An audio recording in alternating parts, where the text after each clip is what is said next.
Welcome back to a new edition of Believe in 49ers presented by the Believe Podcast Network and Bet Online. I am your host, Tommy Call the Third. You can follow me on Twitter at Tommy underscore III.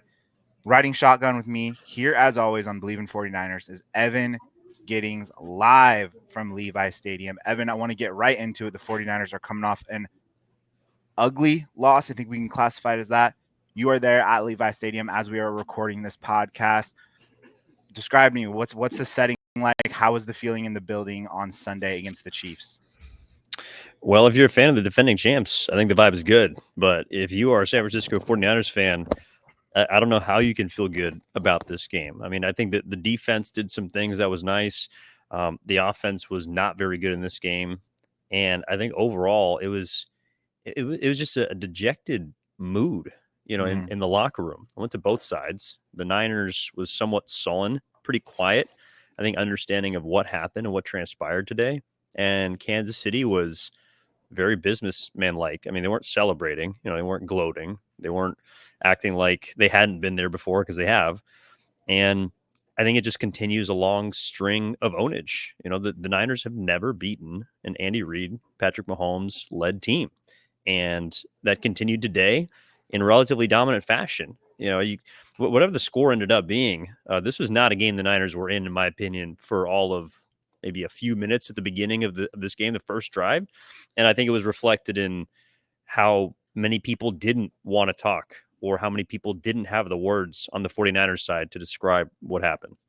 Yeah, I texted you during the game, and it felt like one of those things you look up and it's a 3-point game, it's a 7-point game, but it felt like it was 40-0. And even prior to the Brandon Aiyuk injury, it just the slow start, it was sluggish, it was funky, and for a game that was essentially hyped as one of the biggest of the regular season, as big as it gets in terms of a Super Bowl rematch, for a team to kind of come out flat, especially even with like a Ricky Pearsall being back in the lineup, right? You think those things would kind of provide some juice, but another kind of slow start really hampered things for the 49ers against a team like the Chiefs, who it's ownage, it's dominance, and it's I want to ask you, Evan, do you consider this really a rivalry at this point? Because rivalries are usually traded back and forth. It's spirited games, right? Where you're excited to Thank watch you. them Thank you. because of the back and forth. Now, I mean, I don't know if you can really say that, because all the things you had just mentioned, it's pretty dominant, one-sided towards the Kansas City Chiefs, Patrick Mahomes and Andy Reid. Well, I think you touch on something that's really important, and that's this idea of who believes that this relationship or this duo, these two teams, are rivals. And I think at first, after the first Super Bowl, right, there's the quote about from Kittle saying, we're going to be back with a mother Mm, effing vengeance. And then they get beat in 2022, but that was a Jimmy Garoppolo led team. And by the end of the year, it was Brock Purdy's team. Last year in the Super Bowl came down to, an overtime touchdown. Niners had chances to win that football game. Maybe they felt like they did. That's not the feeling that I got today. That was not a team that felt like they deserved to win that football game today. And while the Chiefs, I don't think, played perfect football, the Niners came out and laid an egg for the better part of this game. And it came down to third down conversion, inability to run the football, and they needed to, injuries. I mean, just every single mm. box that you could check as far as this team not feeling like it had it today when they needed it against an undefeated team. Now, the only undefeated team left in the NFL, and the Kansas City Chiefs. Um, it hurt. It hurt seeing Brandon Aiyuk probably tear his ACL. It hurt having Deebo Samuel not available for this game.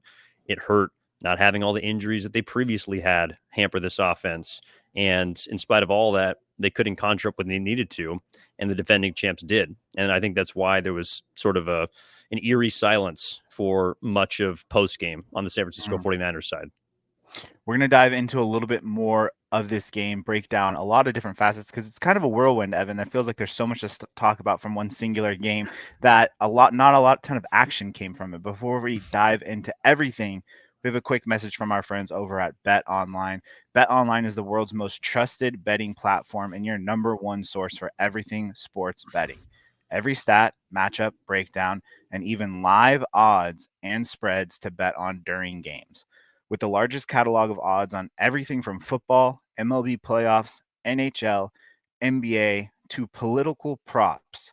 When the game's over, head on over to our online casino and get in on a game of blackjack or poker or unwind with one of our over 150 slot games. Head to the website today to get in on the action with America's most trusted site for online wagering. Bet online, the game starts here. And Evan, obviously, there's a lot of chatter about a Super Bowl rematch, right? But this game, you know, I feel like is obviously defined by injuries. And you had mentioned it. Kyle Shanahan touched on it after the game. Nothing is confirmed yet, but we all saw the hit. Brandon Aiyuk carted off the field. The 49ers are worried at this point that it is an ACL injury. Deebo Samuel was also out for all but 3 snaps of this game due to an illness, which was kind of like reported on earlier during the season. He didn't carry an injury designation or anything like that heading into the game. So his absence was, a bit of a surprise, I guess you could say. But I mean, headlined by Brandon Aiyuk, it looks like the 49ers will be without him for the rest of the regular season and continued. Evan, what are your thoughts? You were in the locker room. Obviously, it's kind of emotional after being in the locker room after a major player, really any player suffers a season-ending injury. Kyle Shanahan, obviously, they're coming off a tough loss, but it seemed like you said a little bit down. Now this team has to kind of move forward without Brandon Aiyuk, who, although he's had a slow start to the season, this is clearly very much a star wide receiver who this team will not have, it looks like, for the significant future. Yeah, I mean, I don't know if I'd go so far as to say he's a star wide receiver, but he's definitely the best wide receiver that this team has. And I just think it's ironic that this was the day that Ricky Pearsall gets activated because they needed him today. I think Ricky Pearsall was probably expected to play 15 snaps, 20 snaps. He played 60. And it's because he had to. It's because they had nobody else. Ronnie Bell was in. Jacob Cowan we saw. Shanahan doesn't like to play rookies. Chris Conley is probably the most veteran, trusted hands left on the field by the end of this football game, not named George Kittle. And that sure didn't help someone like Brock Purdy, who was not very good in this football game. But their wide receivers are dropping like flies. Juwan Jennings was already out for this game. They're basically down their top 3 guys. So the Niners, I think, probably ended up making the right choice. And I was dead wrong about their choice in the first round. It turns out they actually really do need another wide receiver. And so Ricky Pearsall, I'm just glad he was out there on the field today. One, because, of course, what he'd gone through to get to this point, but also because the Niners literally needed people who could catch a football. Speaking strictly of like the need at wide receiver now, because even if Ricky Pearsall or even if, Deebo Samuel returns healthy as soon as next week, Juwan Jennings comes back next week, it's still Juwan Jennings as your second option or potentially your third if you want to count George Kittle out there. And then you're relying on rookies who Kyle Shanahan, like you mentioned, has that history of not necessarily wanting to kind of thrust out there. With that being said, do you want the 49ers? Do you believe the 49ers should kind of dip a toe into the trade market for a wide receiver? We've seen a lot of action over the last week with Devontae Adams, Amari Cooper, guys like that getting moved. Do they go, and does a name like DeAndre Hopkins potentially interest you? Do you go that route? Perhaps, but honestly, I don't know much that helps you. I don't think the Devontae Adams trade is going to save the New York Jets season. I don't think that a trade for the San Francisco 49ers, even for a player of that caliber, would save the direction that they're going. I think this game against the Chiefs was a big test as to how good they were. And for the third time this year, they're below 500.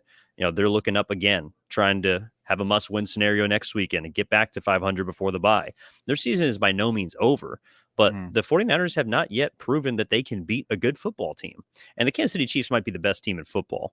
I don't know how you want to slice it, point differential, analytically speaking, they're damn good. Yes. And the Niners were not in this football game for very long. And that is a very concerning sign. So if you think that they're a wide receiver away, I would disagree. And no matter how good that wide receiver is, I don't think it's changing the trajectory of this football game today and may not even change the trajectory of their season. I agree with you. I don't think it's time to necessarily kind of do a panic trade. And one of the reasons, and I want to kind of spin this, Evan, and see what you think about it. I was thinking a little bit about this after the game today. Does the looming return of a Christian McCaffrey kind of alleviate some of those concerns, specifically when it comes to wide receiver? Because we know how talented he is at specifically catching the football. Would you be interested in seeing kind of a, Christian McCaffrey essentially stretched out to a wide receiver and letting, Jordan Mason, who's been fantastic in Christian McCaffrey's absence, be in the backfield. Do you think that's a outlet or route Kyle Shanahan potentially entertains to try to kind of keep Jordan Mason involved and still kind of get some usage out of Christian McCaffrey as a pass catcher? I mean, potentially, but it all depends on how good McCaffrey is going to be when he gets back. Like the Niners are beaten, battered, and bruised. And that's what we saw for 60 minutes of regulation against the Kansas City Chiefs. They got manhandled. They got dominated in the trenches. They got manhandled on the outside. I mean, I was in the Kansas City Chiefs locker room not too long ago listening to Chris Jones, their star D tackle, basically say we're in man the whole game. Like they dared the Niners to beat them offensively. And Brock Purdy eviscerates zones. Spags talked about this earlier in the week. Brock Purdy is dominant when he sees zone defense. Not that he isn't good against man, but when you can get pressure on him, and right now when the Niners are missing arguably their two best man beaters in Brandon Aiyuk, who got hurt, and Juwan Giddings, who was already out, that doesn't leave Brock Purdy with much place to go, and obviously doesn't help the 49ers offense anyway, because the Chiefs and Nick Bolton was basically saying, I was in the box the whole night. He was in the box the entire day, just trying to get a hand and whatever he could on Jordan Mason, who once again they limited. So this Chiefs defense is for real. It is Super Bowl worthy, and the Niners did not instill any confidence in me, nor probably a lot of fans, Tommy, in that they're going to be able to overcome a defense like that, whether it's the Chiefs or another group of that level. They're going to have trouble. I mean, against the Vikings, you saw the same thing. Brian Flores was able to confuse Purdy, and that's when he had most of his weapons. So Christian McCaffrey would certainly help and certainly get this team more back on track, but I don't know if he's going to be able to do, again, what they needed him to do today. And with that being said, it's interesting that you talk about that, because my thoughts is, you look up and down at the defensive coordinators that Kyle Shanahan has had, struggled with in his career. It's Steve Spagnuolo, it's Jim Schwartz at time, Brian Flores, we saw earlier in the season. When you talk about some of the best offensive minds in football, I think somebody would stop you very quickly if you don't mention Kyle Shanahan in the top 3, top 5, if we're giving you some leniency. How much of this is on him? Because the idea of them kind of sticking in man and playing this physical man coverage isn't necessarily a surprise. You saw it in the Super Bowl. You've seen it in matchups before with the 49ers. It's a weight that you might be able to kind of exploit Brock Purdy. It's a way that you might be able to frustrate him, which we saw today. I thought it was one of Brock Purdy's maybe worst games as a member of the San Francisco 49ers today. At what point do you look? Why isn't Kyle Shanahan at least semi figured it out, or has a game plan for this specific type of coverage, this specific type of defense, and some of these guys that he's struggled with? Because you don't look at like a defensive minded head coach or coach like that and say like, oh, this offensive guy always has his number. Like, when is Kyle Shanahan going to be on the better side of this, and how much of that pressure kind of lays on him? Because none of this has necessarily been a surprise at this point. And I'm not saying I hate like the argument that like, oh, Kyle Shanahan's on the hot sheet. I still think he's a very, very talented head coach, and he is the guy for this job. Absolutely. But I do think we need to kind of step back a little bit and ask the question of like, why wasn't the game plan better today? And I understand you're without Deebo Samuel, and he probably helps you a lot in that. And with him not carrying the injury tag and suffering an illness this morning, that really probably hurts you. And I would bet a lot of money that he was heavily involved in the game plan leading up to the week. Why wouldn't he be? He's one of your best players. So, okay, you take that piece away. Brandon Aiyuk, another guy you take away, but still, like, early in the game, it was ugly, before Brandon Aiyuk's injury. And so I don't understand really why, like, I can't figure it out. I can't put a thumb on it, why Kyle Shanahan doesn't have at least a better idea on how to solve this problem, because it's not a new problem in any way. No, but that's what makes it so difficult to solve, is the fact that the Chiefs are a supremely talented defense. And I think that's a major part of it. Number two, you're right. I don't think Shanahan has been ultimately creative. He might not have the personnel he feels like to do it, but even when he's had all of his toys, he's come up a little short in some of the biggest moments. The third part about that, and sticking with today, because I think you said it, or you waded into those waters, and you're not wrong. This was Brock Purdy's worst performance so far of his career. And I don't have a problem saying that, because analytically it's true. He threw 3 picks. He's done that 4 other times. The only time he's thrown more was against the Baltimore Ravens. He was 17 for 31, 54 completion percentage, second worst ever as a starter. And his quarterback rating, 36.7, was the worst of his career thus far as a starting quarterback. So if you're asking me what's wrong with Shanahan, you can only call plays. Brock Purdy was not very good today. And Mm-hmm. even when he was on the same page with some of his receivers, his best throw of the game was a 41-yard go route to Jacob Cowing. I thought he left a little meat on the bone. If he leads him, if he has more arm strength in that situation, that's probably 6 points. And so he doesn't need to, again, be in a situation where he's at the goal line and then he throws a pick in the red zone. Brock Purdy was not good in this football game. So you can point blame at Kyle Shanahan. You can point blame if you want at the defense, though I thought they were very good. But the way that their quarterback played today, and I still think that Brock Purdy is very good, but he was not good at all against the Kansas City Chiefs. And you're just not going to win football games when you're giving opposing teams 3 picks. Yeah, I completely agree. I mean, I thought he was awful. I thought it was as bad as a game as it gets for him, and incredibly uncharacteristic because it seems like Brock Purdy. One of the things that's rather impressive about him in his career is when he's had some of these poor performances. We think back of some of the interceptions he threw last season when they were on their little mini losing streak at times. He always seemed to bounce back, or he seemed to kind of figure out, start to put the puzzle pieces together on the sideline and kind of like correct some of these mini mistakes and lead the 49ers down the field on a drive that would at least result in some form of bounce back, whether you want to call that points or whatever. I thought today it just wasn't there. It looked funky. I mean, you mentioned all the numbers, just the pure optics of it. If you didn't have access to any of that stuff, you could say this was a very poor game. Even if you throw the interceptions out, I mean, he missed guys. He threw some underthrown passes. Even the throw he had to Brandon Aiyuk that was dropped. I thought that was one of probably his best throws today, and that he needed to kind of see that to get it going, and that wasn't there.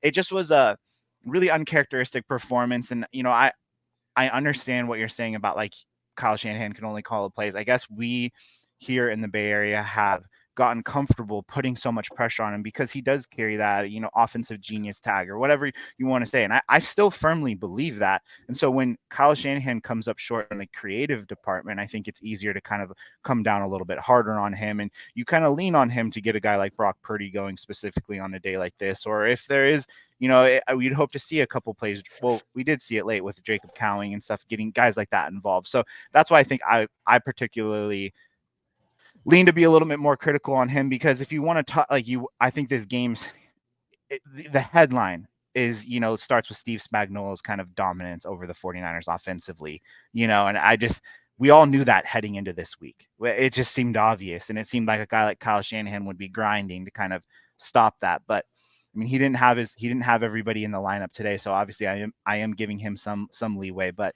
I don't know. I guess I'm just sitting here right now after first watch of this performance, just looking at that, going like, I'm surprised. I guess I'm just surprised that it went down. That's how they lost. This is the path they went, almost a rinse and repeat of years past. Well, no, I don't think you're wrong from the standpoint of that. It was very clear that there was something amiss in terms of play calling. And I think the juxtaposition is so jarring because the guy on the other sideline is Andy Reid. And he was able to scheme guys open. And it's not like that team isn't missing their number one wide receiver. It's not like that team isn't missing their number one running back. Now, they're not missing Christian McCaffrey. They didn't have Rashee Rice hurt himself mid-game like that. What happened to Brandon Aiyuk and then Deebo Samuel. So the variables are very different. But there ain't a lot of talent on that California on that KC skill position chart. There's not a lot of talent. Even Travis Kelce is still a very, very good player, but he's 35 years old and wasn't involved as much as someone like even Noah Gray in this football game, who might be a name that a lot of people are learning about. So, I think, look, stuff does fall on Shanahan, but I think it falls on the offense as a whole because they were unable to score when they needed to. And they gave the ball to the opposition too many times. I mean, they had chances. One of the big things that I circled in this football game was after the defense forced or got a stop on a fake punt on the first drive from Kansas City. Next drive, they get a pick, and they have plus position on both drives. The defense did their job, and the offense got 0 points.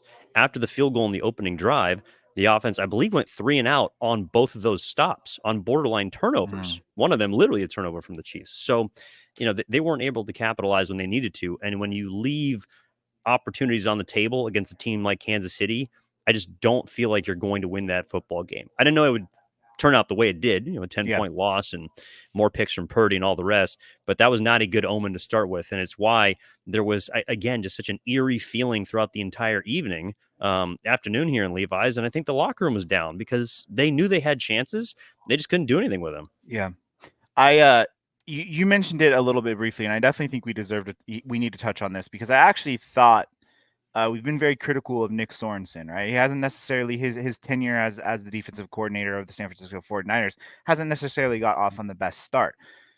I weirdly thought this was probably one of his best games. And I know you couldn't stop the run, and there was definitely some really sloppy tackling, some, penalties, things like that. But Evan, if we were previewing this podcast and I told you that the 49ers would hold Patrick Mahomes to 155 yards passing and throw 2 interceptions, you probably take that 100 out of 10 times.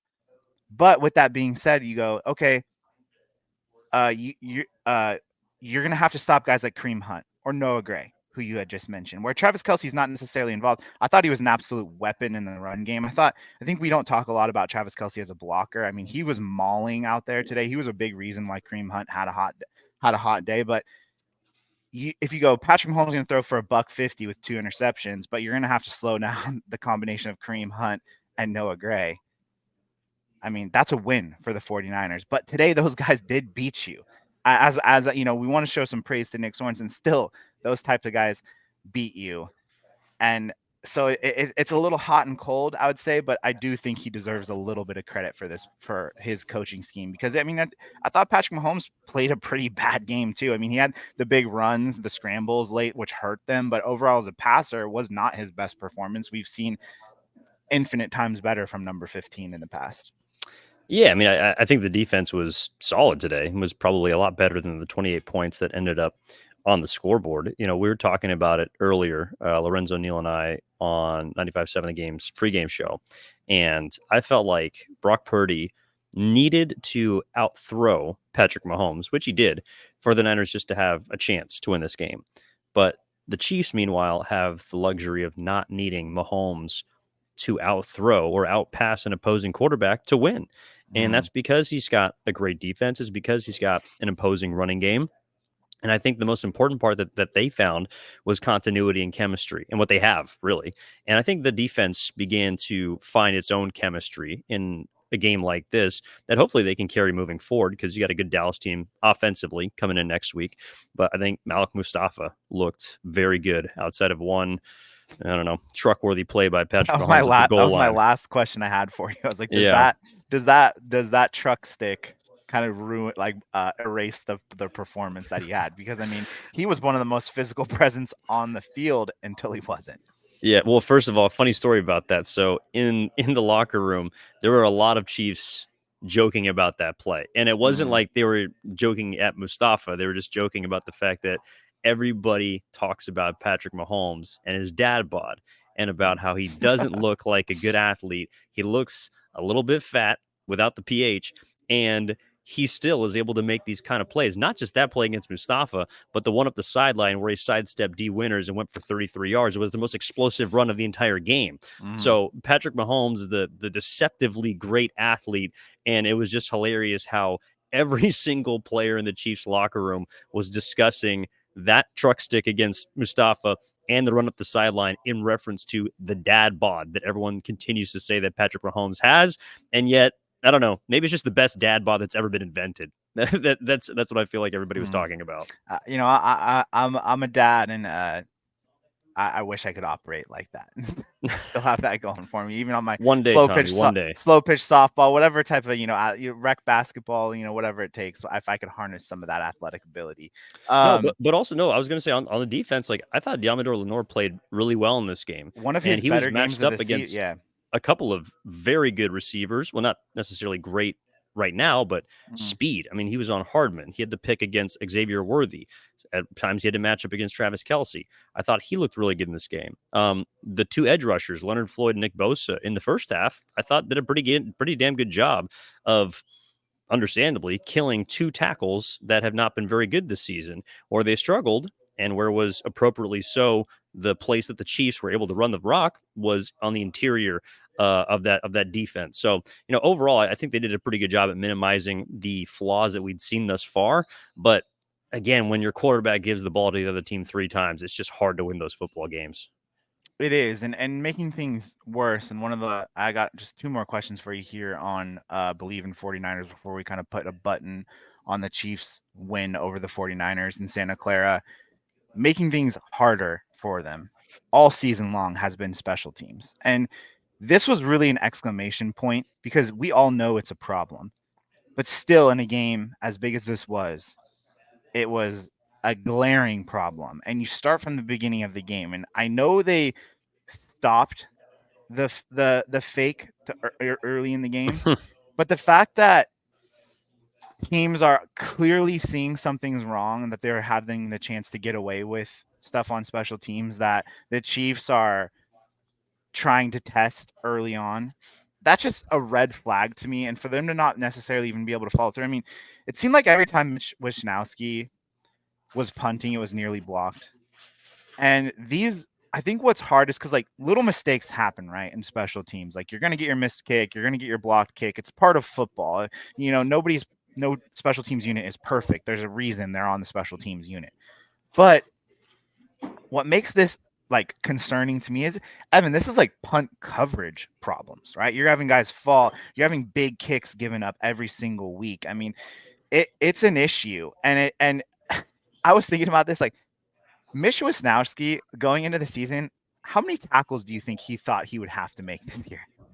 I mean, that over has already been blasted through the roof, right? In terms of just like before the season, he's like, "What? I'm going to chop up 3 tackles on the year."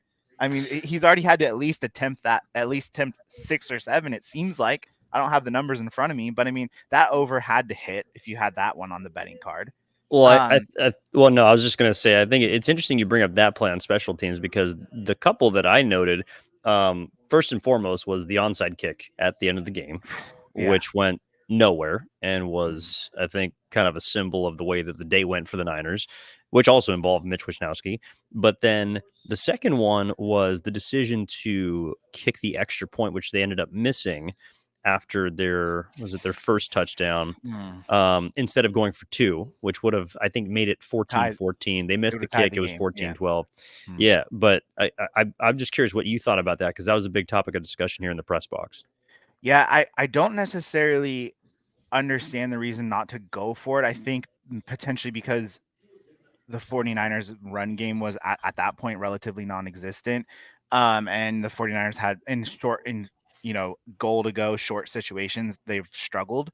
And so I think also wanting to give some confidence in a guy that just made a 55-yard kick and you go, okay, Patrick Mahomes at that point wasn't really hurting you. So you trust in your defense to stop and get the ball back, and hopefully your offense was gaining some momentum. But all that momentum and any type of juice they had at that point quickly went away when you miss that field goal. Because then it brings up the question, well, why didn't we just go for it? And I think it's kind of like if Kyle Shanahan were to go for it in that situation, I don't think anyone would have questioned him, right? I think Wait, the 14 wait, are 12 you talking about the play before half or the extra point? extra point, the Okay. extra point. I'm saying that if Kyle Shanahan were to go for two in that situation, I think you'd go, and no one would have questioned it, right? We wouldn't even probably be having this conversation right here. But the point that he opened the door for this with electing to use the kicker, Anders Carlson there, who boomed that 55-yarder. So I wasn't necessarily sweating it. I kind of had a little bit of an understanding of what they were doing. But I mean, I don't know. It's a rough one. It's just kind of capitalized to me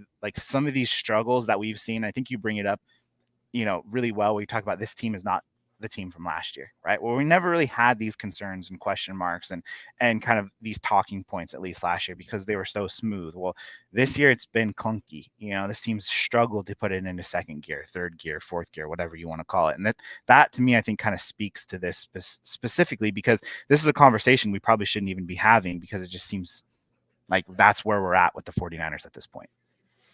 Well, I mean, them losing to an undefeated defending Super Bowl champion is not necessarily shocking, but I do think that the way that it went down Mm. is deflating. This is a somewhat of a depressing loss because you lost the game. Your quarterback played terribly, and you might have lost your number one wide receiver for the season, Brandon Aiyuk, with a torn ACL. So the trifecta of things that could not happen today did against a team that has taken your lunch money and ran with it for the better part of the last 5 years. So they've also done that to the rest of the league. but specifically to you, they have been in your way of achieving the Mhm. goals that you want to. So that's why it hurts even more. And I feel like this is the kind of loss that, number one, is either going to galvanize the group and bring them together and say this can't happen again, or this could be the beginning of the end. This is where they sort of begin to fold. That Jenga tower, that Jenga block at the bottom of the tower has been pulled, and now it's just a matter of time until it eventually tips and the scales allow it Mhm. to fall, and this thing comes cratering down. So again, the season is not over, but I do think that from here on out, this is going to be a test of the 49ers' mental strength as much as their physical capabilities, which they haven't proved so far are good enough to get them to a north of 500 record. And maybe even just the idea of kind of getting the game off the schedule, because as soon as the NFL schedule came out, we're all looking at this game, right? Super Bowl rematch, potentially them getting off this. You played Dallas, who it's kind of the polar opposite, right? Who you've dominated for years, it seems like, under Kyle Shanahan, coming to this building a week from now. And I think that'll get a lot of people going. Hopefully, you have some returners like a Juwan Jennings, like a Debo Samuel heading into this, and you kind of just wash away with this week and get back to 500 before the bye week. And maybe even in a perfect world, Christian McCaffrey's waiting for you on the other side of that.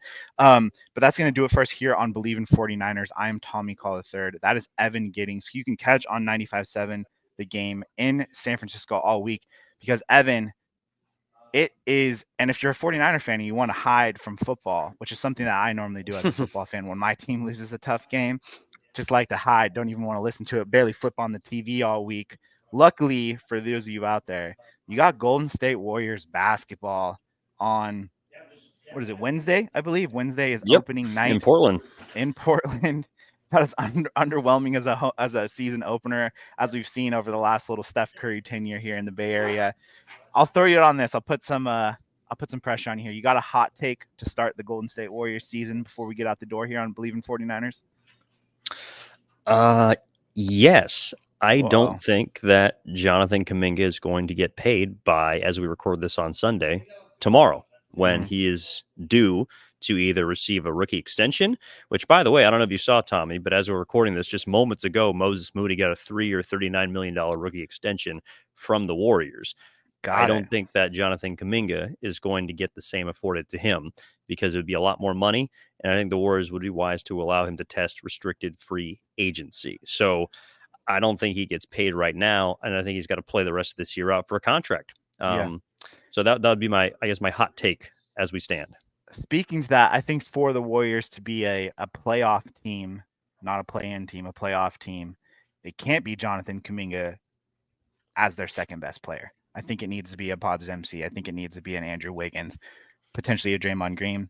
I think he's best as just kind of a slasher, kind of guy that's going to cut the bucket. If he's shooting a lot in every game, I don't know how many wins that results for the 49ers. So that's going to be my hot take. I know that's what a For lot of for people for here the, for the Warriors, you mean, right? for the Golden State Warriors. Yeah. I Yeah. know that's what a lot of people stayed through this podcast for on Believing 49ers. Thank you all out there for listening. Evan, thank you. Have a great week. We will talk soon to preview the Cowboys here on Believing 49ers. Thank you to our sponsor, Bet Online.